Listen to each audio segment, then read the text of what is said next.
Come on, let's go. We don't want to be late.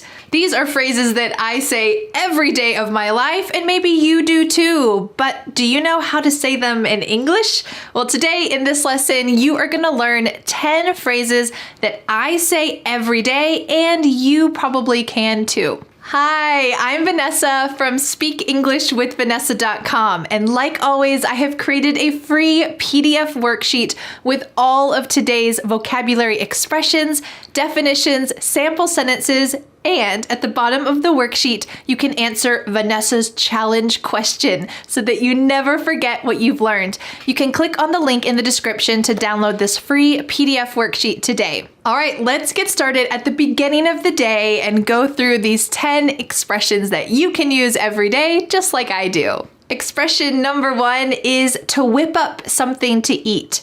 This phrasal verb, to whip up, implies a fast action. When I whip up something to eat, that means that I'm doing it pretty quickly. And why am I doing it quickly? Well, in the morning, I don't leave myself much time to do all the things that I need to do. So when my kids say, "Mom, can you come look at this? Mom, can you go over here?" I say, "Sorry, kids, I have to whip up something to eat first." I need to quickly toast some bread, make some eggs. I need to whip up something to eat. Expression number 2, come on, let's go. I say this every day. Maybe you do too in your own language.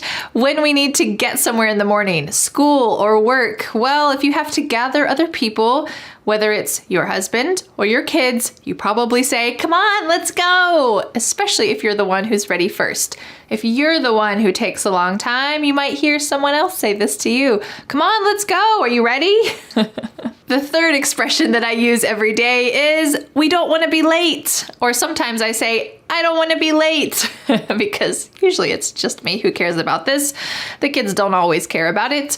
But this is giving a reason for why you need to, come on, let's go. We don't want to be late.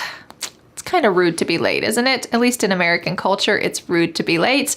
So it's a good motivator. Daily life expression number 4 is one that you can use as you're driving your kids to school or if you're on your way to work. You can say, "I'm stuck in traffic, but I'm on my way." This is letting the other person know, maybe your child's teacher, maybe your boss, that you have an excuse. "I'm stuck in traffic, but don't worry, I'm not still at home lying in bed. I'm on my way." With family members, sometimes when we text, we say OMW, and this means on my way. This is a common abbreviated expression that if I'm at the store and I'm coming home, I might text my husband OMW. That means on my way.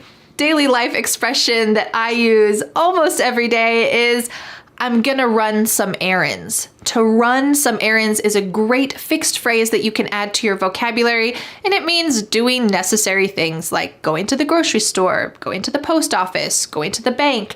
I'm gonna run some errands, and then I need to pick up my kids from school. Daily life expression number 6 is, "I better run." Is this talking about having some physical activity and running? No, this is talking about leaving. I better run, I'm gonna be late. So if you're chatting with a friend, maybe you're having some coffee together and you realize, it's almost 3 o'clock, I need to pick up my kids at 3 o'clock, you might say, "I better run." And the word better here is not talking about a comparison. This is better than this. Instead, this is a substitute for the word need. I need to run. I need to go. I better run. I better go. Great expression that I use all the time, and you can too. Daily life expression number 7, you can ask, "How was everyone's day?" This is something you can ask your kids, you can ask your partner, you can ask, "How was everyone's day?" And our next 8th expression is kind of a follow-up to that. You might ask, "What did you do today?" What did you do today? If you ask kids this after school, what did you do today? They might just say, nothing. It's often good to ask a pointed question. So if you know something specific about your child's day, it's better to ask that. For example, my son, who's in first grade, his first grade teacher gives each student a job for the day. So his job might be what they call energy saver. And that means it's the person who turns off the lights when they leave the classroom. So I might ask him, how was your day as energy saver? Did you turn off the lights today? And he might say, yeah, and then I did. And then it kind of continues the conversation a bit. Instead of asking, what did you do today? You can ask a more pointed question. The 9th expression that I use every day is talking about dinner. When my husband and I come together at the end of the day and we say, what are we gonna eat? Well, maybe one of us will have a suggestion. I might say, well, I was thinking about making spaghetti. What do you think? Here I'm asking him, what's your opinion? What do you think? And if he says, nah, you know what? I think I'm gonna make a roast chicken. I might say, cool, great, go for it. You can ask someone's opinion by saying, what do you think? And the 10th expression that I use every day is to start winding down. Here we have the phrasal verb to wind down. There is the opposite to wind up, which we'll talk about in just a moment. But when you wind down, you're calming down. You're trying to prepare for bed, prepare for the end of the day, and try to just calm your mind. So what I often say to my kids is, all right, everyone, dinner's finished. It's time to start winding down. We're going to take a bath. I'm going to read you some stories, and then you're going to go to bed. We're trying to wind down.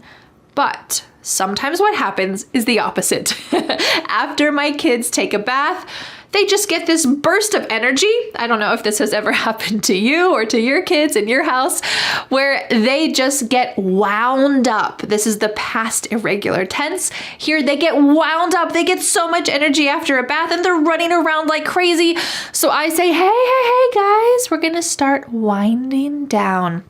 Let's start calming down your mind and your bodies and get ready for bed. It's time to start winding down. Well, congratulations on leveling up your vocabulary with these 10 expressions that I use every day, and now I hope you can too. Let me know in the comments, what time do you start winding down? Do you start winding down around 8 p.m.? Or maybe it's at midnight that you start to wind down and go to bed. Well, don't forget to download the free PDF worksheet for today's lesson with all of these 10 expressions, definitions, and several sample sentences so that you can use them in your daily life too. You can click on the link in the description to download that free PDF worksheet today. Well, thank you so much for learning English with me, and I'll see you again next Friday for a new lesson here on my YouTube channel. Bye! But wait, do you want more? I recommend watching this video next, where you will learn to think and speak in English about your daily routine, including why you should never say, I put him to sleep, and instead you should say, I put him to bed. Why is that? Well, I'll see you in that video to find out.